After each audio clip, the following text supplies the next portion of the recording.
Let us begin. Well, welcome everyone to our little corner of this big open day. We are English literature, and we're also going to be talking about theatre and performance studies. So for anybody, this is your last chance to escape out and to join some other subject. But I think if you're here now, you're in it for the long run. So again, thank you for joining us. I'm going to introduce our panelists this evening so that you know who we all are, and so you know who you can ask your questions to. I'm going to be talking about me and my colleagues are going to be talking about three different subjects this evening, three different courses this evening in two subject areas. We've got English literature, and in English literature, we run a certificate and a diploma.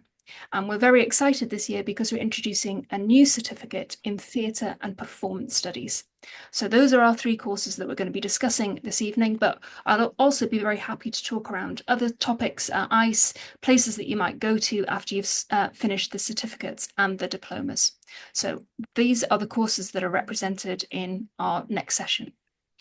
And who are we? Well, I'm Jenny Bavage. I'm the Academic Director for English Literature here at ICE.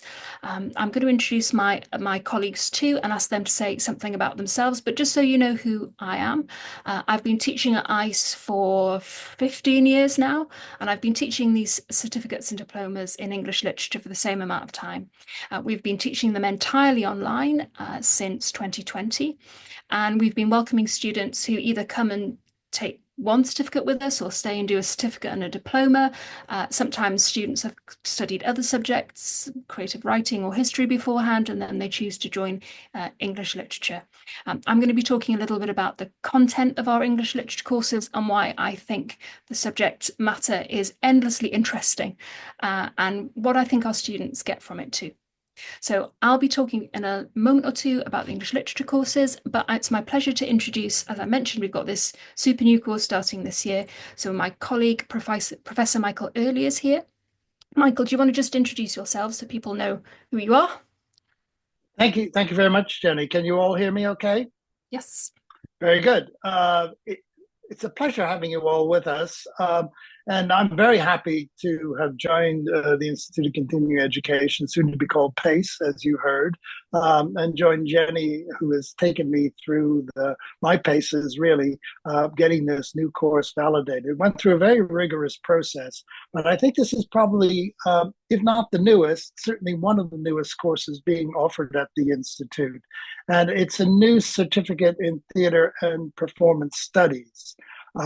This is a brand new course for Cambridge. In fact, you won't find it anywhere at Cambridge University except online. You wouldn't find it even at Oxford University. It's never been offered as a subject area at Oxford before, although theater is certainly studied in English literature, certainly studied in the classics area, plays generally, and scripts. But this really combines the study of script work with the study of theater. So we're going to be looking at plays, we're going to be looking at acting, directing, producing, stage management, design, lighting, and scene design, and really we'll be looking at things like musical theater. We'll also be looking at children's theater, community theater. So we're really looking at a broad range of subjects across the year in three distinct areas, but I'll talk about that in more detail. I have, I hate to say how many years, but a 40 years experience teaching in these areas. I currently teach Shakespeare studies alongside of this elsewhere.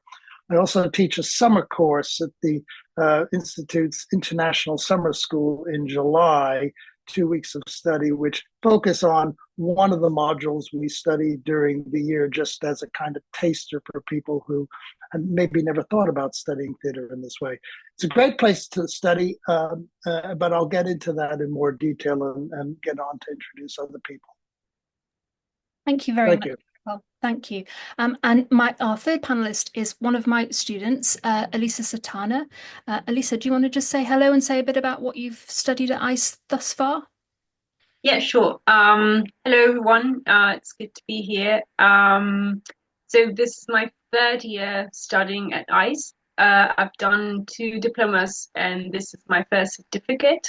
And it's been terrific. I've always done English literature, and yeah, it's just brilliant. I look forward to answering your questions if you have any from the student perspective, kind of. Thank you, Elisa. And of course, I'm going to have to make the joke at this point that everybody would make at this point, which is we have not paid Elisa to be here. She is volunteering, and also her marks for the course don't depend on her saying nice things this evening. So she has full permission to speak the truth about what the things that she's found good or challenging about the course. So we'll ask her about all of that later on. So we've got these two distinct courses, English literature and now theatre and performance studies. So we want to outline a little bit for you now what the content of those courses will be and what you can expect from the process of studying with us, how it will feel, and the sort of things that you're going to cover. One of the questions you might immediately have, which would be a very sensible question, is what is the difference between a certificate and a diploma, and how do you decide which one you're going to do? So for English literature, this is only really a problem if you're thinking about English literature, because we have a certificate and a diploma in English literature. So the first thing to know is that both courses are taught at undergraduate level, and both of them are University of Cambridge awards in their own right. They both carry 60 higher education credits. So a full year of an undergraduate degree is 120 credits. So as this course is part-time, all of our certificates and diplomas are 60 credits. So if you take 2 certificates or 2 diplomas, you get 120 credits in that subject, which is equal to a full year of undergraduate study. So with the English literature courses, you can take 2 level 4, that is certificate courses, and they would give you the equivalent of a first year of an undergraduate degree. And then you could go on to take the diplomas, again, 2 60-credit courses at diploma level, which is the equivalent of year 2 of a BA degree. And then you would have 240 credits. You'd have the equivalent of the first 2 years of a BA degree. So we teach the certificate at the level of an introductory first year course.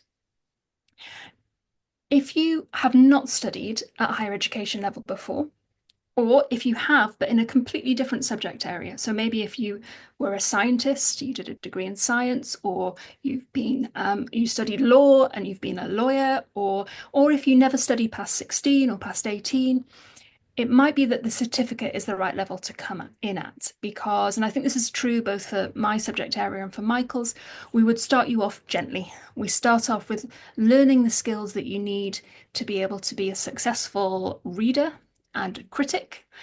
We teach you how to close read, which is a particular skill for English literature. So when we read a poem, when we read the first chapter of a novel, usually we let it wash over us. We appreciate the feeling of it. Maybe it makes us laugh or cry or remember something from our own lives. The job of a literary critic is to get their analytical eye into that work and think about how it's saying what it's saying. So we need to think about what it's saying, how it's saying it, and why it's saying it that way. So that's what we start to teach on the certificate. We always begin each certificate course with a really good look into close reading. We study how to close read poetry, how to study close read prose, and then we also start to get into some bigger ideas around thematics and style and some issues in literary history. So if you haven't studied English literature at higher ed level before, or if it's a while since you studied, then the certificate might be the right place to start. If you've already done courses with us at certificate level or somewhere else, for example, sometimes people have studied at certificate level at other institutions like Oxford or Birkbeck or the Open University, then the diploma might be the right place to come in, remembering that the diploma is the equivalent of second year of undergraduate level. So the main difference is we presume some familiarity with the subject. So we presume that you kind of know your close reading skills, that you're familiar with broad critical terms like genre or intertextuality. We go over those terms, of course, and introduce you gently to them if you haven't come across them recently. But if you have studied a bit, if you're already an active and wide reader, then the diploma might be the place to start. The easiest way to think about this, I think, is certificate, introductory level, diploma, advanced level. Think about starting at first year or at second year, and you'll probably end up in the right place.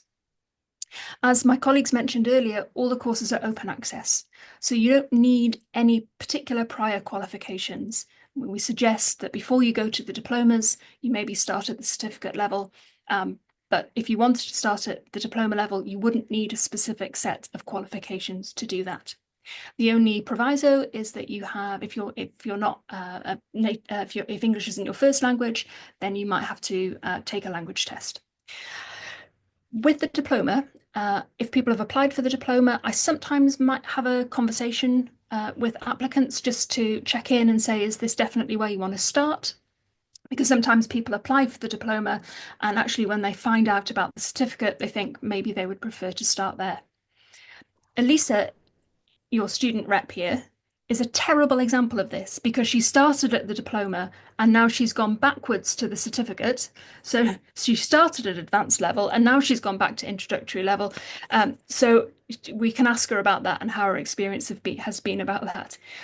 An important thing to say about this, I think, is that broadly both courses work in exactly the same way. There's prior reading, so you have set texts to read. You watch some pre-recorded lectures and then you come along to the live classes. A little difference might be that the reading for the diploma is perhaps a little heavier. There's a bit more of it. And we encourage you to read more widely in literary criticism, so secondary texts, critics writing about the books that we're reading, than we might do at certificate level. Certificate level is very much about you reading the primary texts, reading the poetry, we've just been doing the 19th century novel on the course that Lisa's currently doing. So we've just been reading Middlemarch. So everybody's been reading Middlemarch and then coming along to the discussion sessions. And we just start with the text itself, thinking what's happening in this, what's the plot, what are the characters doing? And then from that beginning point, we move outwards to think about its other contexts and what critics have said about the text. So that's the question about which level is right for you. And I'm very happy always, if you're not sure, if you want to get in touch and ask me where you think you would fall. Sometimes it's just to do with which course has the text that you would be most interested in studying. So that's the broad outline of thinking about where to come in, where to join us at. Now I'm going to talk a little bit about the courses that are running next year. Particularly, I'm going to start with the English literature courses and then I'll hand over to Michael to talk about his course. So next year on the certificate, all of the courses work around 3 terms, 3 modules.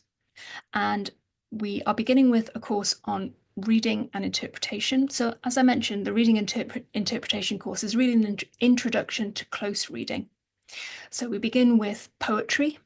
My colleague Polly Paulsma, who's a wonderful teacher of poetry and a musician, so she has a kind of fantastic ear for the sound of words and poetry, and she'll take you brilliantly through how to analyze a line of poetry, how to feel the beats and the rhythms of it, and so how to get more out of the poetry you read. A lot of people are really scared of poetry, I think. Maybe you have very bad memories of studying it at school, or you have that feeling of when you pick up a poem and you think, this gives me a kind of feeling, but I don't know whether I'm right or not. Well, this first course will encourage you to think not so much about reading for the right answer, but to follow your instincts and to try and understand the poem as a piece of communication, something that you might make an interpretation out of. And the person sitting next to you in the class or the Zoom room might read something completely different into it. So then we have a discussion about why that's happened. It's often said that there are no right answers in the study of English literature, and I think we broadly agree with that. There are ways that you can misread or get something a little bit off, or maybe there's not evidence in the poem to support your reading. But really, the whole process is about exploration and conversation as we try to come to kind of an agreement of how we reached our own interpretations. So Polly talks about poetry for the first couple of weeks of that course, and then I take over to look at prose. We start with short stories. We're going to look at some Catherine Mansfield and James Joyce. So we focus in on the modernist short story. Short stories are a good way to get into prose because they're such crystalline little pieces of storytelling. And we can really get our eye into the way that it makes a real difference about which words chosen, what the last line of a short story is in terms of what it's trying to do. So we'll look at, as I say, Catherine Mansfield and James Joyce, and we'll also look at some kind of crazy postmodern short stories that throw all of the rules out of the window and do their own thing entirely. We're going to finish that course, Reading and Interpretation, with 2 novels. And we're going to look at Dickens's David Copperfield and Barbara Kingsolver's Demon Copperhead. It's the first time that I've taught these 2 texts together, so I'm really looking forward to it.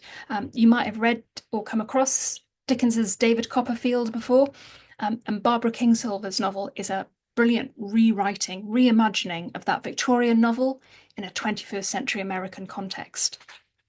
And it's going to lead quite nicely, I think, into the second term's course, which is American Literature, with my colleague Andy Wimbush. Andy teaches a broad survey course of American literature, starting with Moby Dick, the mighty Moby Dick. And again, I think everybody sort of slightly quails when they see Moby Dick coming down because it's a big, thick book. But Andy is somehow a kind of preacher for Moby Dick, and he often leaves people loving it by the end of the course. So he begins with Moby Dick, and then he moves through thinking about 19th century American poetry. He looks at the Harlem Renaissance, and then he moves up into the contemporary American novel with brilliant writers like George Saunders and Toni Morrison. The third term is Shakespeare, and it's a term entirely devoted to the works of Shakespeare, his comedies, his tragedies. We're reading them as text, but we also think a bit about them as performance. We think about all the different ways that Shakespeare has been performed through the centuries, what he means to us now. Paul Crossley, who teaches that course, calls that course Shakespeare in his time and ours. So it's thinking about the work of Shakespeare as it appeared to its original audience, but what it still means to us now. So those are 3 pretty solid building blocks towards a first year of English literature study at certificate level. If you want to jump in at diploma level, at that advanced level, then you'll be with me for adaptation and literature in the first term. This is one of my favourite courses that I teach because I'm very interested in the way that texts respond to changing times by being adapted and moved into different forms. So for each block, we take 1 text, we do Romeo and Juliet, Wuthering Heights, Alice in Wonderland, and then my colleague Polly comes in to talk about folk tales and fairy tales and the way that they're transformed into music. And we look at different film versions. We think about versions which have responded to the original text in song, like Kate Bush's brilliant version of Wuthering Heights. We look at strange, surreal versions of Alice in Wonderland, and we try and bring those adaptations back as a way of thinking critically about the text itself, the original novel or piece of work. So we kind of use the adaptations as a kind of criticism. So if somebody produces, my phrase that I bang on about and all the time in that course is, every adaptation is an interpretation. So if we look at Kate Bush's song Wuthering Heights and then bring that back in to think about the novel Wuthering Heights, what does Kate Bush's song open up to us in the original novel? So that's adaptation in literature, as I say, one of my favourite courses to teach. From all that film and a little bit of theory, we then pull you back in time to medieval literature, starting with Gawain and the Green Knight and moving through religious texts of courtly love, medieval lyrics. My colleague Dr. Anthony Harris will take you through to Chaucer. So it's a real dive, a kind of deep dive into particular texts and a really good way of understanding the particular rich beauties of medieval literature. The language can be challenging, but you can work with translated versions of the texts and start to get your ear into the beautiful sounds of Middle English. It's a course which will introduce you maybe to some things that you've never come across before. And if you have read Chaucer perhaps before, you might find that you can get into it with some more detail in doing this deep dive into it with medieval literature. Some people, again, have very bad memories of doing Chaucer at school, but I promise this time it will be exciting.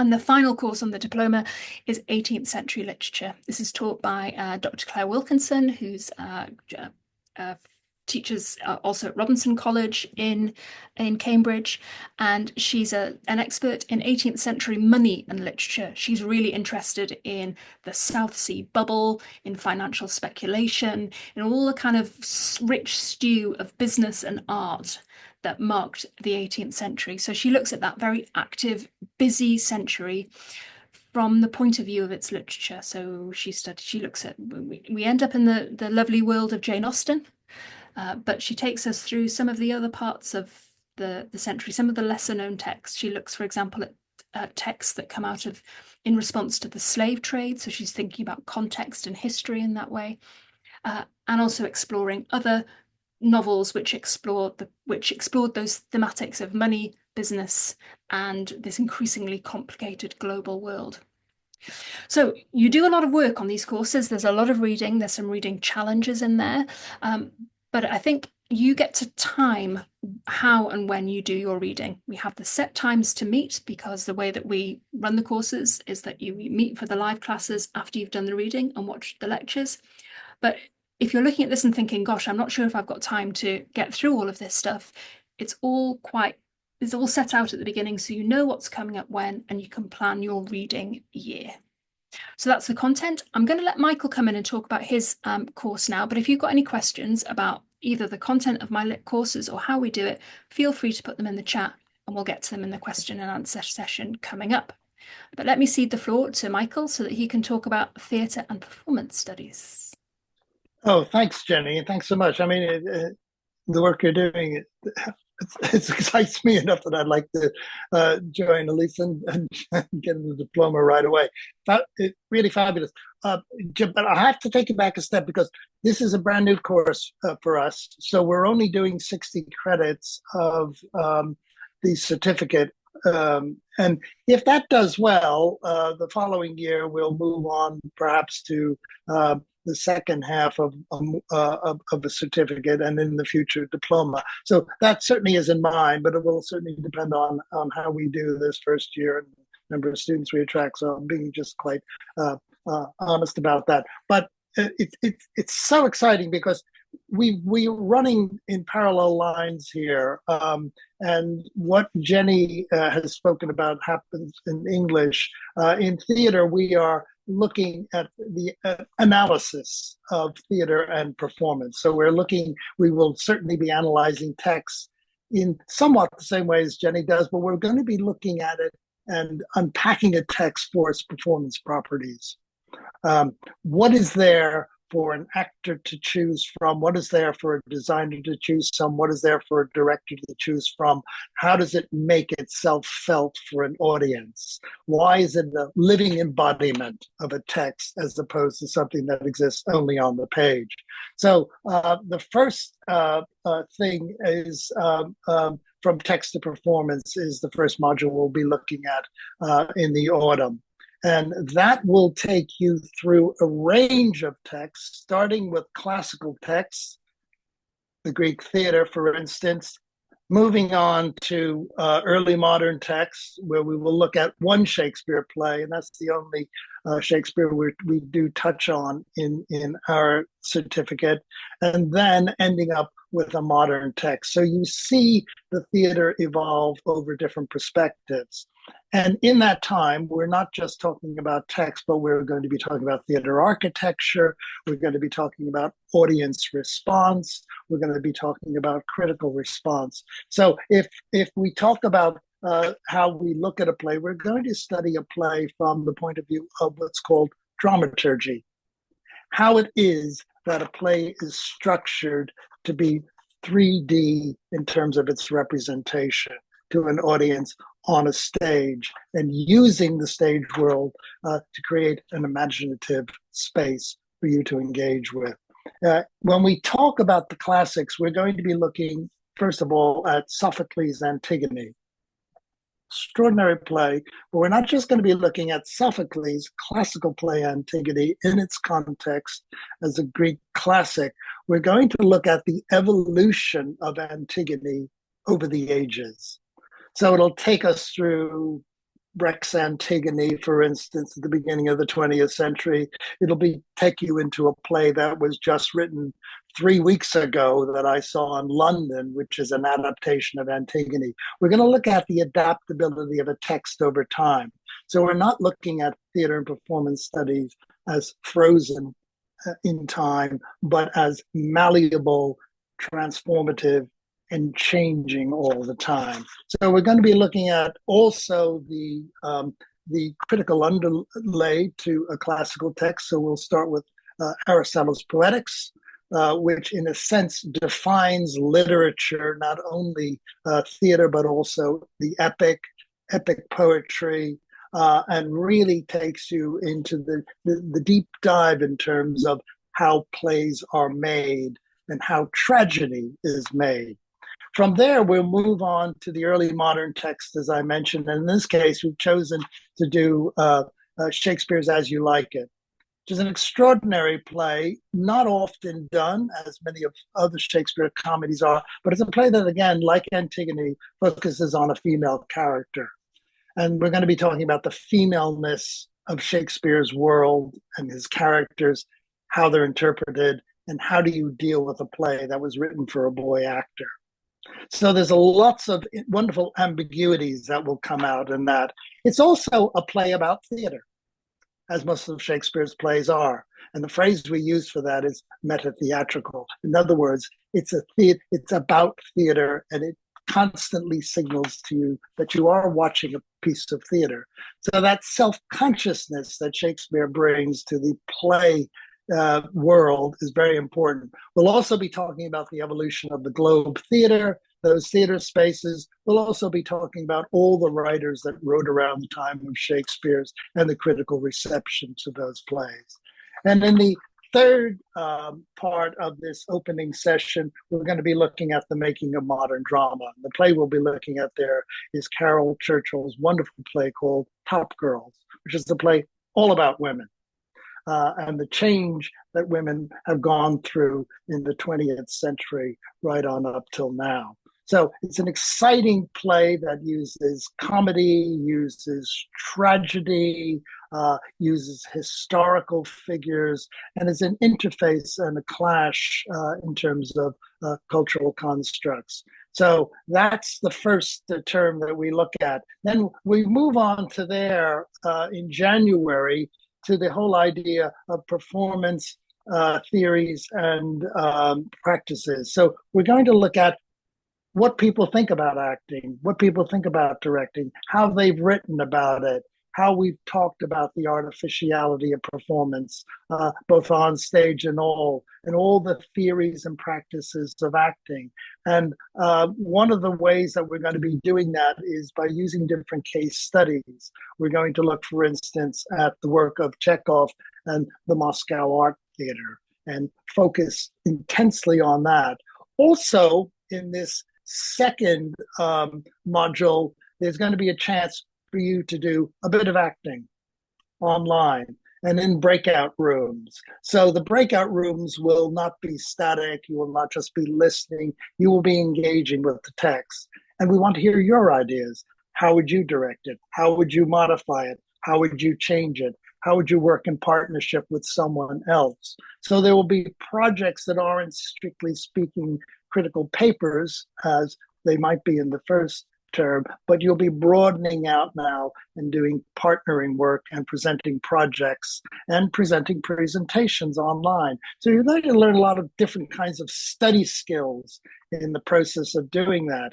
And the final term, which begins in April of next year, we'll look at theater technologies and modes of production, because we want to create a well-rounded course for you. Not everybody's going to be interested in just acting or directing or just plays and playwriting. Some people will be interested in design. And we want to show you how theater is made from different points of view. Plus, we want to also help you in terms of moving on to a career. You should be able to move on to entry-level careers from a course like this. And that's quite important for us. We also expect that a lot of people who might be attracted to this course might be involved in lots of amateur theatrics all around the country and all around the globe. And I know from talking to many people in that world that this is just the kind of course they want to take in order to fill in the blanks and questions they have about how theater is made, not just how theater thinks about itself, but how theater is actually made. And so we'll be even looking at things like producing. And you'll have a chance in that module to even write an essay, perhaps, on what you think the future of theater looks like. So there's quite a bit of variety in the course. And as I said earlier, we also want to look at theater in the community. We want to look at theater in other cultures. So the course is written in such a way, too, that we're going to be looking at theater in Asia. We're going to be looking at theater in different parts of Africa, for instance, different parts of the Americas. So it's not just a Eurocentric or British-centric course at all. World theater is our subject area, and those are the areas we're going to be looking into. Besides myself, we'll be bringing in two tutors to assist on the other two modules. But one of the other features of the course will be short interview with a number of theater practitioners who come in and address specific aspects of the course along the way. So you have a chance to get exposed to a wide variety of people working in different countries in the world of theater, to see, in a sense, what possibilities lie there for you. So I think I'll stop there, but very happy to take any questions from you, not only now, but any questions you might have along the way, even after we leave tonight. Thank you Back to you, Jenny. Thank you very much. It sounds terrific. And I think that idea of being able to take things out of the classroom and into the community or into the theatre is a really brilliant aspect of this course. So thank you very much.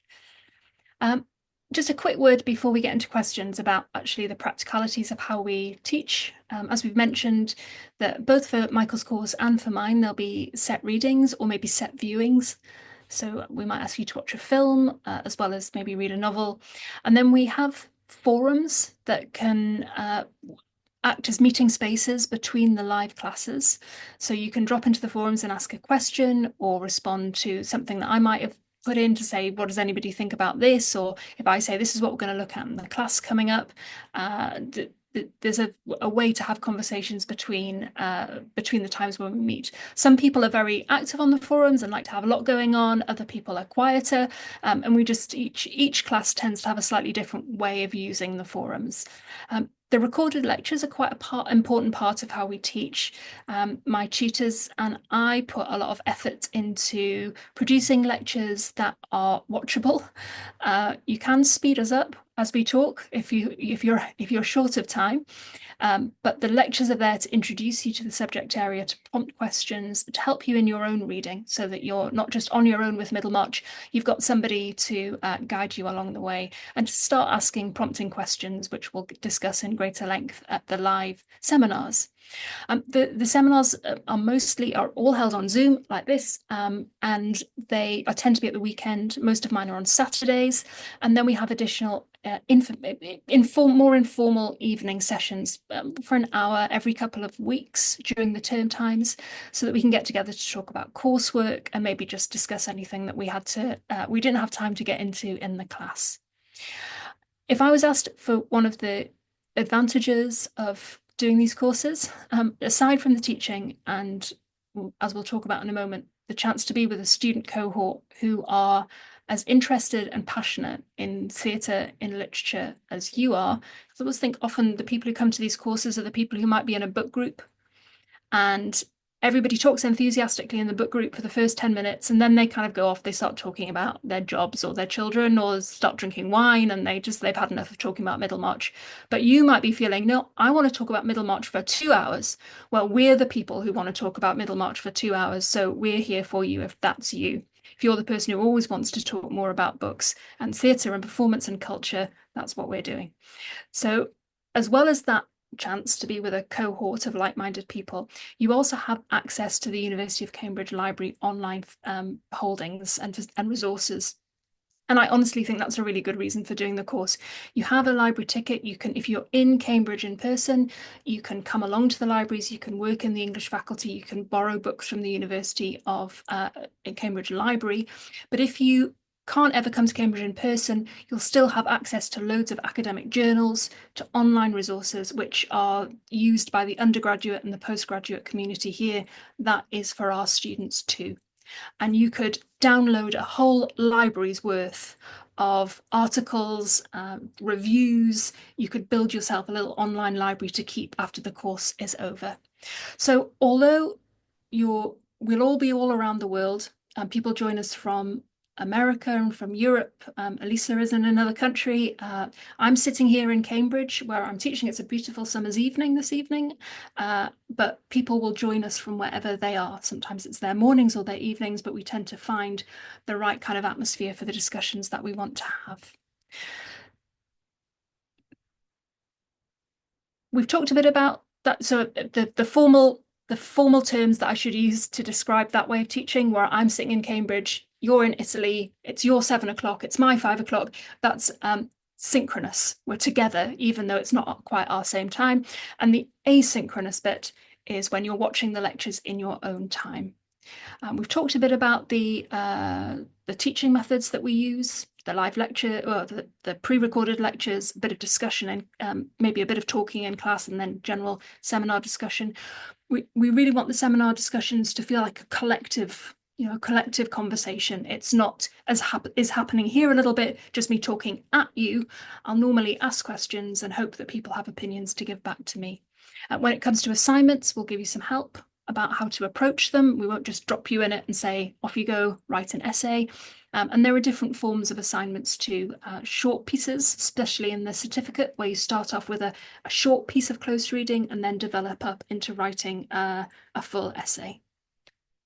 But Elisa, I'd like to bring you in here, me having described these courses at great length. You can't speak to the theatre and performance studies, of course, but maybe you could just give us an impression of how you found it, basically. Because I know you work as well. How do you balance work and study?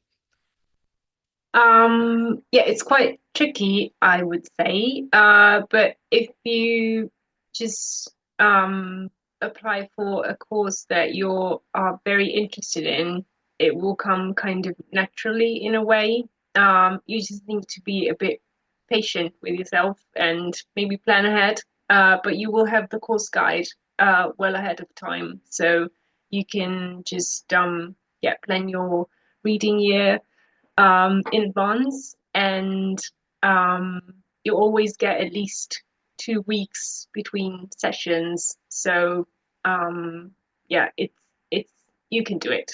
You can do it for sure.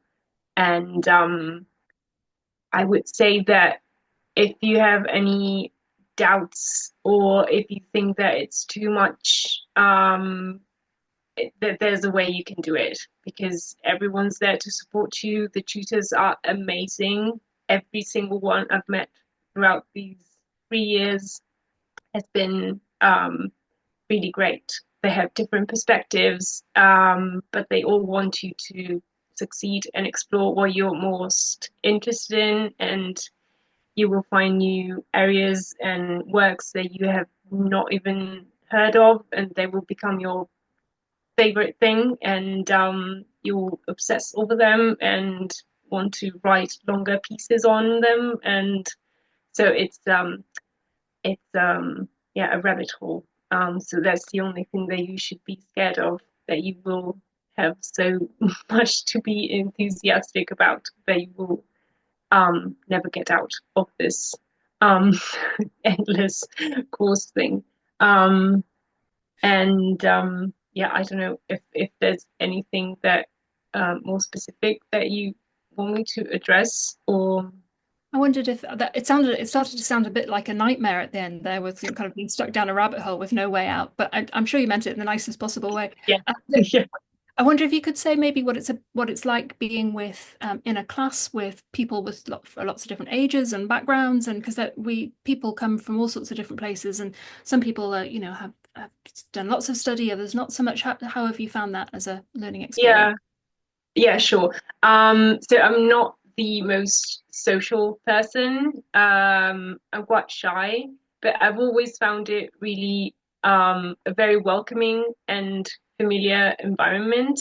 I think it just depends on how much you want to socialize. You can just show up at the seminars and lectures and then kind of zone out when you have had too much. But I think the human factor, surprisingly for me, was the one of the highest points of the experience because you get to exchange ideas with people from completely different backgrounds from the one you have, perhaps, and that gives the text you're looking at a whole different layer and interpretation, and that's incredibly fascinating to me.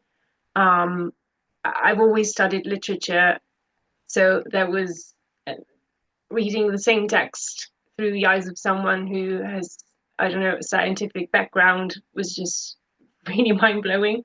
So yeah, I think it's a real plus, and also the age difference. It's just yeah, it's super positive to me. So yeah, and even if it's not in person and you might have some tech challenges, really everyone's uh, there to help you, and so you don't need to be afraid about not getting around Zoom correctly or anything like that. Yeah.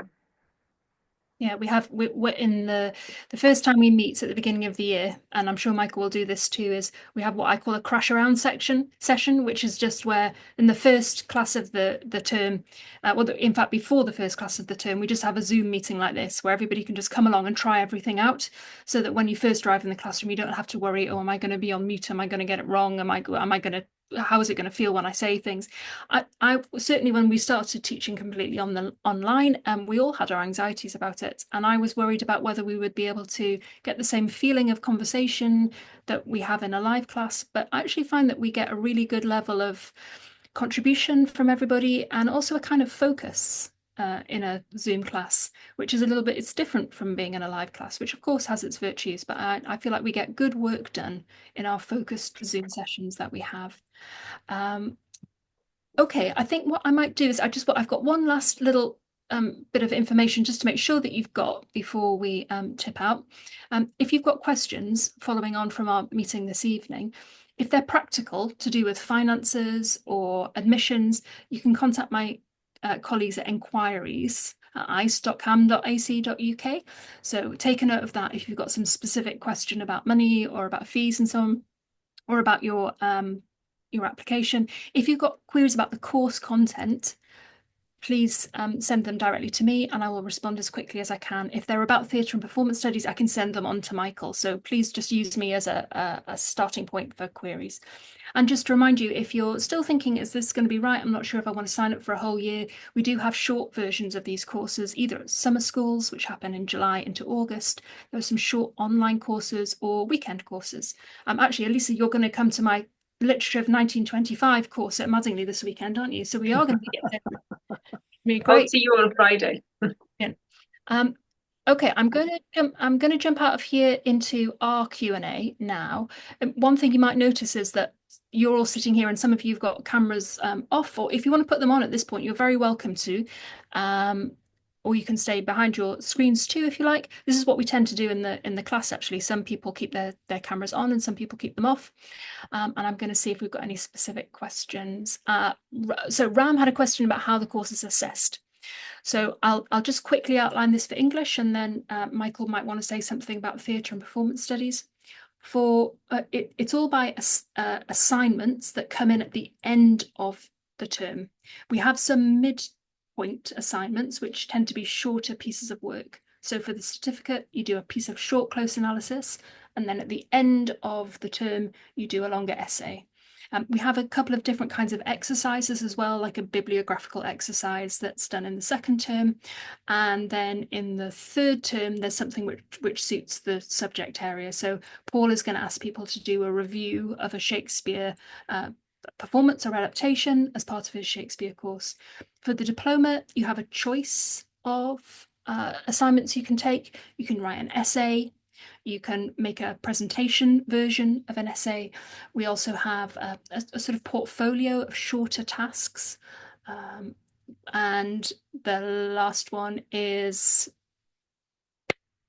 an anthology. You can make up an anthology where you choose different texts according your own choice of short text, poems, or extracts that you put into an anthology, and you write a critical introduction to it. So it's not just essay writing, but the main emphasis of our assessment is on written work or the equivalent of written work. We don't do anything which is like a kind of a, assessment by participation or anything like that. So it's just on the work that you submit. Michael, what kind of forms of assessment are you using? You mentioned yes. In the first term, people will do a dramaturgical analysis, which is kind of akin to what Jenny's talking about in terms of the critical analysis of a text, but this is a dramaturgical analysis, really uncovering all the performance aspects that lie inside of a text. What's there for the actor to work with? Why is a text written in a certain way? How the structure of a play works from beginning to end through different acts and rising and falling actions, etc., etc. So that's pretty classical stuff. Then you'll learn to harness that and get that under control. But in the second module, you'll do actually, as I said, a bit more performance work together. And to get the team working aspect going, one of the assessments will be a team presentation, maybe with a partner. So you'll get to talk to each other on screen, get to work together in that way. And in the third module, you'll get to actually design something. You'll have a bit of a design challenge, and that's something that can be worked on together with a team, or you can do it solo if you'd like. So the idea, as I think Jenny alluded to earlier, was to get you out of the sort of school book rubric of writing all the time, but to demonstrate knowledge in different kinds of ways, in as many ways as possible. You can get to record things, you can get to show us yourself on screen if you want, by recording a monologue. There's a whole variety of those kinds of more personable and in-person activities to really bring to life the whole idea of performance. Thank you very much. Thanks, Michael. So there's kind of variety of assessment forms, so you try your hand at different sorts of things. Ram, I hope that answers your question. But there aren't any exams. That's an important point. You were asking whether there are exams. No exams, which is either good news or bad news, depending on what kind of writer you are. I'm going to ask my support colleague here, maybe just if there's something we can do about video functions if people want to turn their cameras on, but I'm going to leave that in your hands, Lucy. And I'm going to answer Catherine's question about the route for English literature. So this is something that I have some information I can give you about this. So if you don't do the ELISA route, let's call it the ELISA route, and do diploma then certificate, the most usual route would be to do 2 certificates, 2 diplomas. In English literature and actually in creative writing, you then have a choice.